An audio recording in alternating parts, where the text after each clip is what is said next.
Botox, as we know, is one of the most common cosmetic procedures, and it's performed millions of times the world over by a wide variety of injectors. So this has led to some interesting results, and here, in my view, are the most common Botox mistakes that we as injectors make. The first one is overtreatment. So we all know sort of Hollywood stars that have these blank, expressionless faces, and directors have been complaining for years, actually, that they can't find actors with a full range of expression. And this is, primarily due to overtreatment by Botox, and there has been a huge backlash against these sort of treatments in the press and in the social media.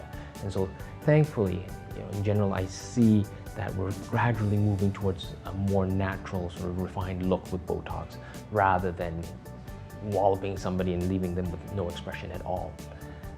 I've always said that, in general, if you can tell that somebody's had Botox or received Botox, then it probably wasn't an expert treatment, and that we could probably do a little bit better than that.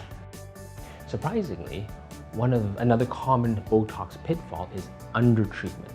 So we as physicians have all seen clients that'll come and say, well, I can only afford so much Botox, but doctor, can you treat here, here, here, and here? So I personally try very hard not to fall into that trap, because whenever you try to do too much with too little product, you'll always end up with very mediocre results. Essentially, you're providing a disservice to the client, because by undertreating them, they'll never really know what a great treatment looks like, and they'll never know what excellent results they are missing.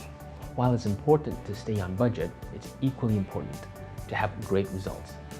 So sometimes I think that if you don't have the tools to have a great, to give you great results, it's better not to do it at all. And I think that's something that you'll have to discuss with your physician prior to your Botox treatment. One of the most common fears that patients have about Botox is that they'll somehow come out uneven, lopsided, or deformed. While it's important to note that there is no such thing as perfect symmetry between both sides of the face, you can use Botox to achieve a nice balance that's pleasing to the eye.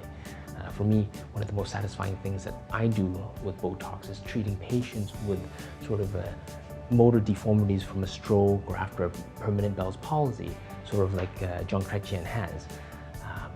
If you can help a client achieve or acquire balance between the left and right sides of the face, they are so happy and they are just over the moon, because it just helps them feel more natural.